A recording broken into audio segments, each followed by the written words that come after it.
Assalamualaikum warahmatullahi wabarakatuh. Bismillahirrahmanirrahim. Alhamdulillahirabbil alamin. Assalatu wassalamu ala asrofil anbiya wal mursalin sayyidina wa maulana wa habibina Muhammadin wa ala alihi wa sahbihi ajmain. Amma ba'du.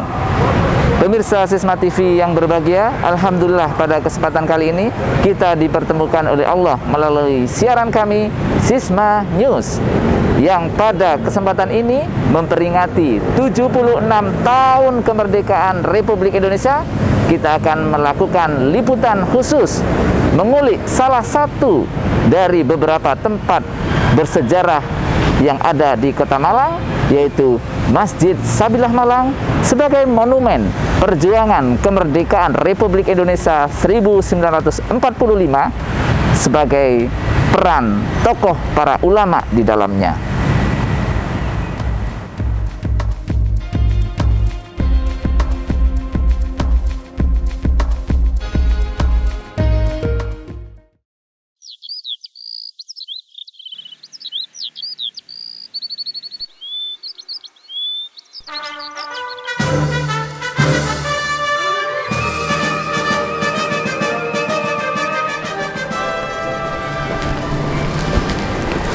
Merdeka adalah kebebasan berkreasi dan berinovasi.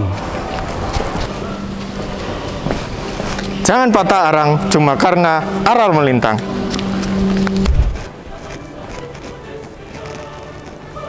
Dengan kelembutan yang istiqomah, karang yang terjal akan terkikis jua.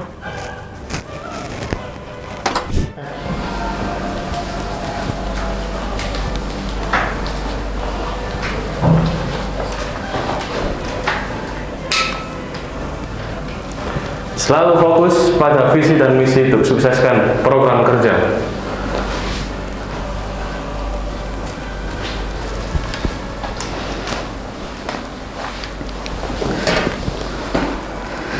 Kepakkan sayap, telusuri celah kritismu.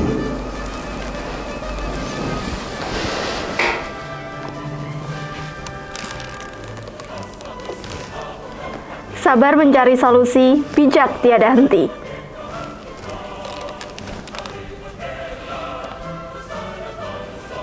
Ikhtiar tiada henti, teriring doa pada Allah Azza wa Jalla. untuk negeriku tercinta, Indonesia.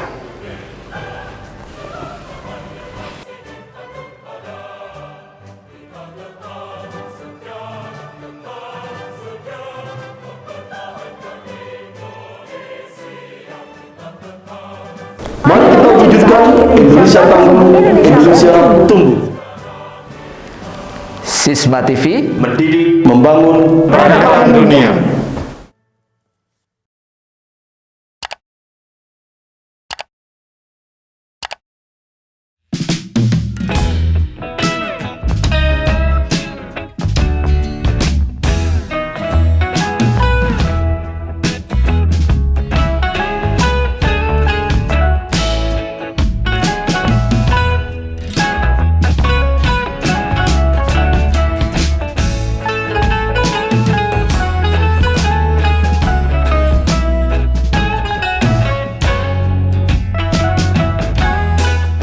Hari ini, 17 Agustus, adalah hari di mana kita menghormati bangsa yang indah ini.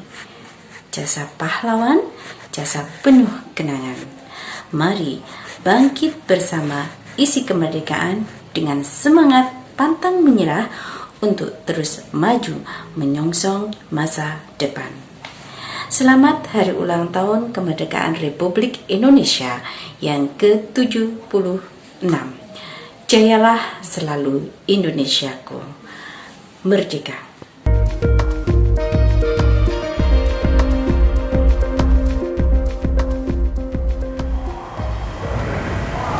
Pemirsa, mungkin masyarakat sudah mahfum akan keberadaan dari Masjid Sabilillah Malang yang memang letaknya strategis untuk beribadah dan nyaman untuk bersinggah selepas perjalanan jauh, karena di samping fasilitasnya yang sangat memadai, juga lokasinya yang berada di gerbang masuk kota Malang, sehingga seakan tak pernah sepi dari kunjungan. Namun mungkin tak banyak yang tahu bahwa masjid ini bukan hanya sekedar masjid, karena banyak menyimpan peristiwa bersejarah di dalamnya. Sehingga selain tempat beribadah umat muslim, masjid ini juga merupakan monumen perjuangan bangsa.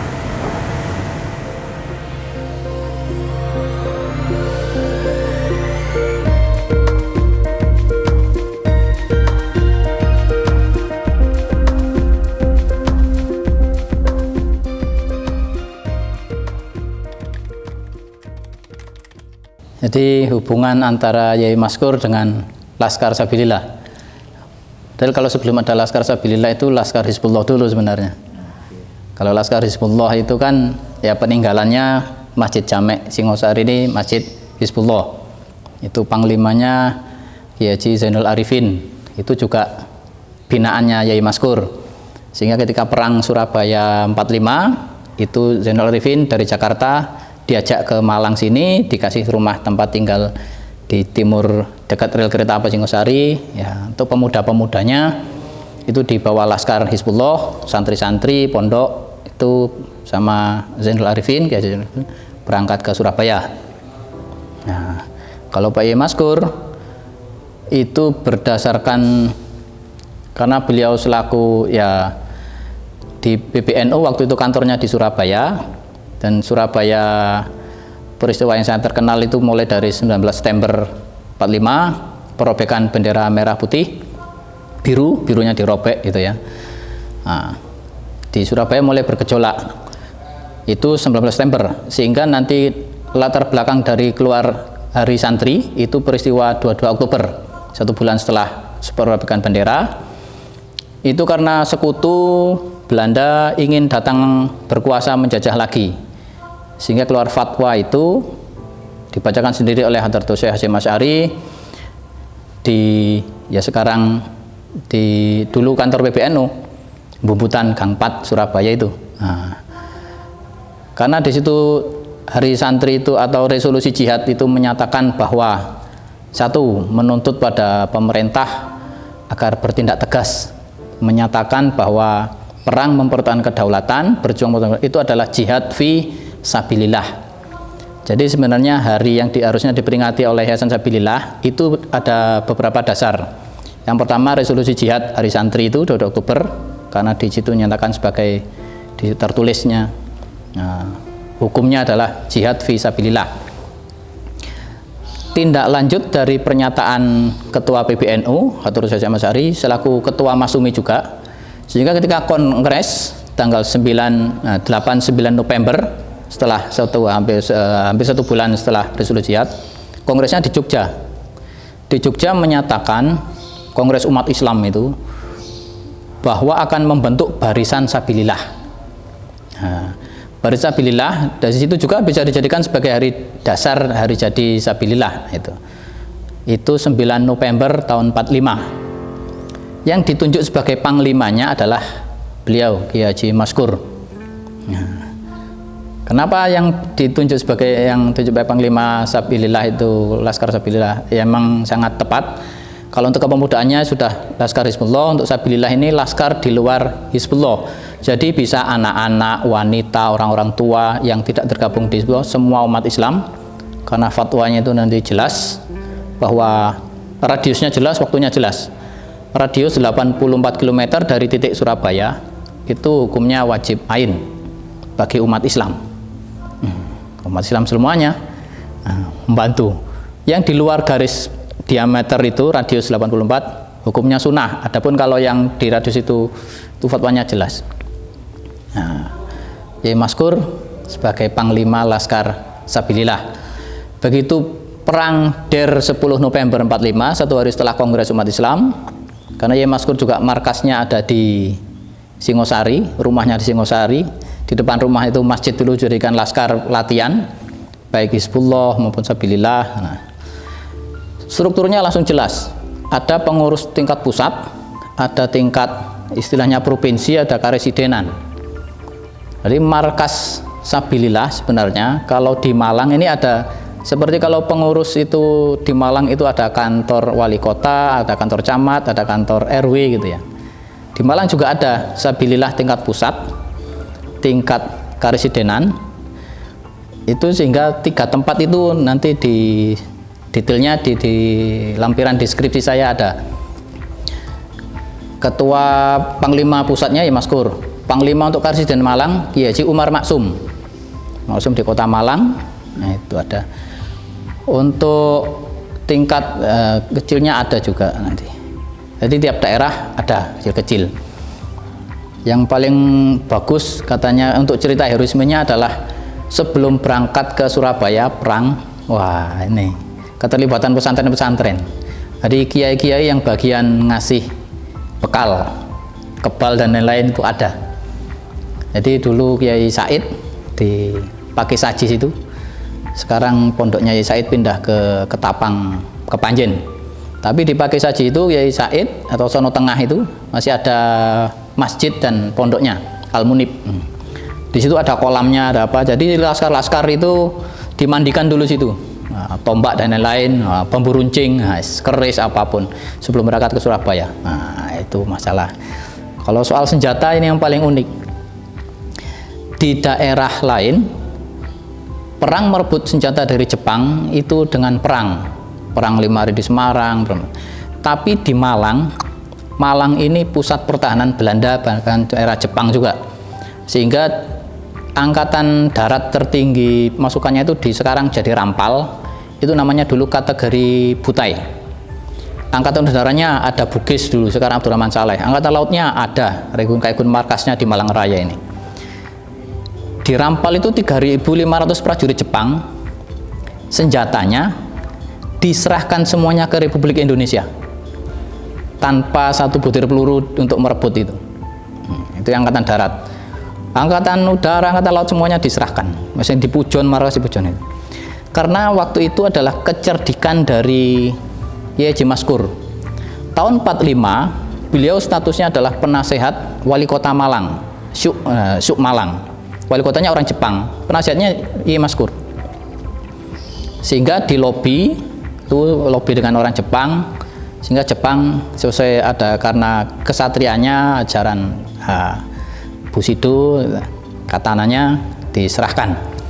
Karena senjata sangat banyak, itu sampai Jenderal Sudirman dari Jawa Tengah datang ke wilayah Malang untuk menerima kelebihan senjata itu disebarkan ke prajurit-prajurit di Indonesia yang lain. Sehingga di Malang ini baik Hizbullah Sabilillah itu senjatanya bukan bambu runcing, tapi senjata yang memang sudah canggih-canggih, peninggalan Jepang itu. Kan perang dunia kedua itu. Itu hebatnya Yai Maskur. Beliau juga satu-satunya anggota BPUPKI, Badan Penyelidik Usaha Percepatan Kemerdekaan Indonesia, Dr. Sujunbi Kusakai, yang mewakili wilayah Malang Raya.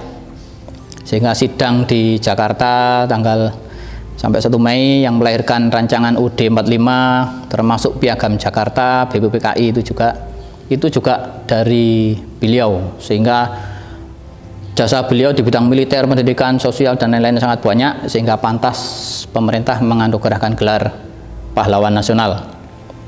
Dan sebenarnya ketika wafat, itu Presiden Soeharto meminta dimakamkan di Taman Makam Pahlawan Kalibata, Jakarta. Tapi wasiat beliau dan keluarga sekarang makamnya di makam keluarga sini, Bungkuk, Singosari. Kecerdikan beliau untuk bikin kenangan atau monumen. Laskar yang lain, misalnya atau kesatuan-kesatuan militer yang lain, bikin monumen tugu-tugu di tengah jalan, misalnya di jalan Trip, itu ada monumen tugu pelajar Trip, ada monumen TGP, patung TGP gitu ya. Ada monumen di tengah jalan Ijen itu Kadet. Nah, tapi usulannya Yai Maskur untuk mengenang perjuangan Laskar Sabilillah, maka sebaiknya kita bikin masjid. Kalau monumen yang lain ya berhenti untuk hanya menghias kota, dekoratif. Kalau masjid, beliau berkeinginan agar semoga jariyah, yang namanya jariyah itu harus mengalir, artinya jariyah. Semoga dari orang yang beribadah di Masjid Sabilillah, atau orang yang belajar di Yayasan Sabilillah, atau berobat di kliniknya Sabilillah, itu pahalanya juga mengalir kepada para syuhada, para pahlawan dari Laskar Sabilillah. Jadi itu, sehingga yang keunikannya masjid itu dirancang, jadi jumlah tiangnya nanti jumlahnya 17. Itu tinggi tiang yang tengah itu yang mengelilingi itu 8 meter, tinggi menaranya 45 meter. Antara lain itu sehingga dianggap sebagai monumen. Tapi begitu arsitekturnya saya tanya, makna dari 17 ternyata adalah itu jumlah rakaat sholat wajib umat Islam. Sesuai dengan hadisnya, as-sholatu imaduddin, sholat itu tiang agama.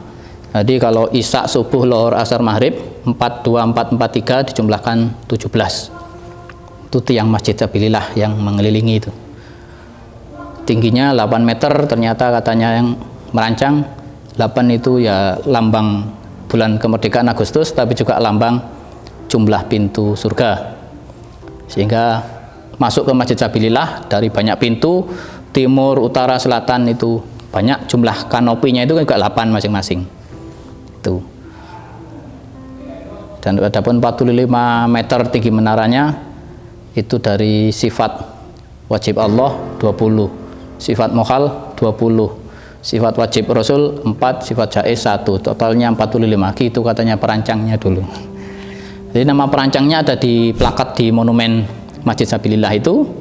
Ketuanya dulu Pak Yai Maskur, ada sekretarisnya dan humasnya ada Pak Yai Tolha. Itu makamnya di luar situ.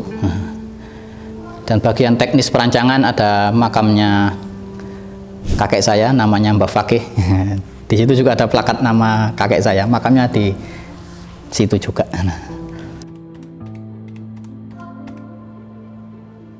Jadi kalau markasnya sekarang jadi hotel Santika, dekatnya Waru itu, baratnya penjara itu ya.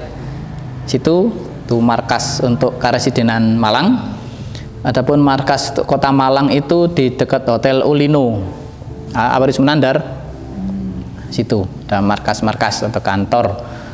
Tapi kalau untuk pelatihan sebenarnya hampir di semua pesantren-pesantren itu dijadikan tempat pelatihan, termasuk di Gading. Jadi pembinaan tempatnya karena strategitas pinggir jalan pas pertigaan Borobudur itu juga dulu ya ada dekat pasar, terus di timurnya ada itu berimbang sehingga nanti ada kebinekaan, di timur ada gereja, di barat ada masjid yang saling ya support. Kalau yang jelas laskar tempat latihan dulu di Masjid Hizbullah sini, sehingga kalau yang lama itu bisa kita lihat lantai yang lama itu sampai ada deklong-deklongnya di depan halaman masjid, yaitu tempat para ksatria atau laskar Hizbullah latihan kemiliteran. Tapi di pondok masing-masing, di pondok sini Bungkuk juga ada. Semua punya dulu ya silat sesuai silat masing-masing. Kalau yang terkenal kan ya Gus Maksum Jauhar, Gus Maksum Jauhari, Lirboyo gitu ya. Sekarang jadi ya dianggap tokohnya pagar Nusa. Tapi sebenarnya dulu tiap pesantren juga siap dengan olahraga kanuragannya juga. Harapan Monumen Sabilillah itu bukan hanya monumen yang itu kan maunya dijadikan monumen hidup. Jadi di situ ada lembaga pendidikan, ada pengajian, ada kesehatan. Nah sebelum ya sumber kemakmuran, sebelum NU berdiri itu ada Nahdlatul Tujar, Taswirul Afkar, Nahdlatul Wathon, kemudaannya itu hidup semuanya. Jadi masyarakat benar-benar tahu bahwa negeri ini, andil terbesarnya pendirian negeri ini adalah umat Islam. Jadi diharapkan ya yang disebut al-mukhafazatu ala qadimi sholih itu benar-benar nguri-nguri. Jadi nggak benar kalau sekarang umat Islam terus ingin merubah negeri ini. Negeri ini sudah. Jadi teman beliau itu ya Haji Wahid Hasyim, putranya Mbah Hasyim Asy'ari, sama di BPUPKI sama Yai Maskur yang mewakili di panitia 9 juga ya Wahid Hasyim. Itu wakil dari Nahdlatul Ulama. Jadi itu. Apalagi gini Agustusan ya harus benar-benar bagaimana kalau usaha cuma merebut kemerdekaan itu sudah selesai. Tapi upaya yang jauh lebih berat itu adalah upaya untuk mengisi dan mempertahankan kemerdekaan. Karena generasi muda begitu salah pendidikannya ya sudah hancur. Bisa jadi nggak sampai tahun 2045 100 tahun Indonesia. Karena sekarang rong-rongan ancaman disintegrasi itu sangat intens, baik dari luar dengan masuk melalui medsos, ISIS dan lain-lain kan lewat sini, maupun yang sudah ada di dalam ini kemarin yang sama pemerintah dibubarkan ya itu jelas itu karena bertentangan dengan dasar negara Pancasila itu. Jadi kenapa juga nanti bentuk menaranya segi 6 itu ada sebabnya, jarak antar tiang itu 5 meter itu ada sebabnya juga. Jadi saya harap kalau generasi muda Sabilillah paham betul kenapa memaknai monumen itu seperti itu. Jadi jarak antar tiang itu 5 meter. Bukan hanya sekedar sila-sila Pancasila, tapi juga rukun Islamnya. Ada banyak makna di situ.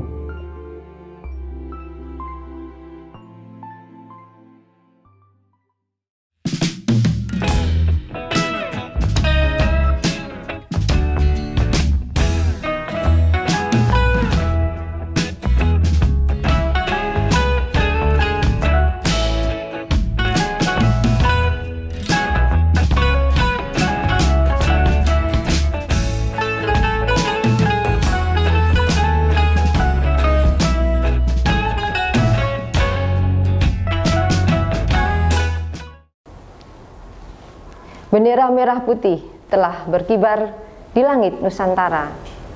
Lagu kebangsaan telah berkumandang di bumi pertiwi tercinta sebagai tanda tanah air Indonesia telah merdeka. Mari wujudkan generasi bangsa yang unggul dan siap menjadi pemimpin peradaban dunia.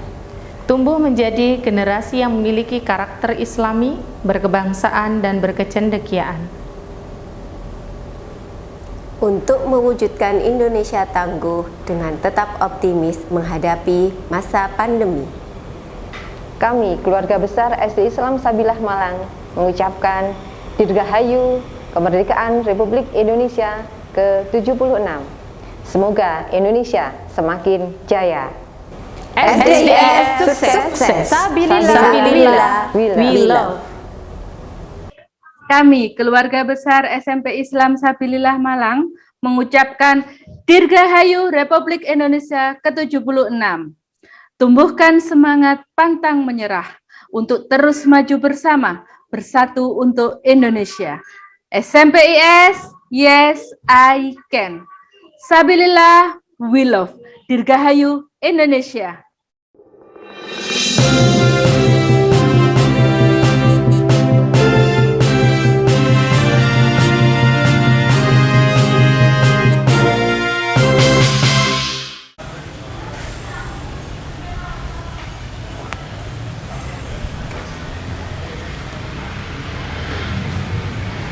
Pemirsa Sisma TV yang berbahagia, Masjid Sabilillah Malang dan Kiai Haji Maskur merupakan satu ikatan yang mampu melahirkan kekuatan yang dahsyat dalam memperjuangkan kemerdekaan Republik Indonesia. Masjid Sabilillah dibangun sebagai monumen perjuangan bangsa, di samping sebagai fungsinya untuk tempat beribadah. Ini merupakan kecerdasan tersendiri dari sosok Kiai Haji Maskur dalam menyampaikan pesan kemerdekaan kepada generasi penerus bangsa melalui monumen Masjid Sabilillah Malang. Bukan bangunan yang tanpa makna yang dijadikan sebuah monumen, namun bangunan masjid yang memang pada masa Rasulullah masjid dijadikan sebagai pusat peradaban umat. Mungkin inilah pesan yang akan disampaikan oleh Kiai Haji Maskur. Dan Profesor Dr. Kiai Haji Muhammad Tolha Hasan sebagai penerusnya menangkap pesan ini. Dijadikanlah Masjid Sabilillah sebagai pusat peradaban umat. Dan setelah itu melalui ide cemerlangnya, maka lahirlah dari Masjid Sabilillah Malang ini lembaga pendidikan Islam Sabilillah Malang yang menaungi sekolah Islam Sabilillah Malang yang siap meneruskan perjuangan Kiai Haji Maskur, sehati mendidik, membangun peradaban bangsa dan dunia. Semoga kita dapat terinspirasi dan mengambil hikmah dari tayangan ini, karena bangsa yang besar adalah bangsa yang dapat menghargai jasa-jasa para pahlawannya. Saya Maskur Latif beserta seluruh kerabat kerja mengucapkan terima kasih atas perhatian Anda. Sisma TV mendidik, membangun peradaban dunia. Wallahul muwaffiq ila aqwamit thoriq. Assalamualaikum warahmatullahi wabarakatuh.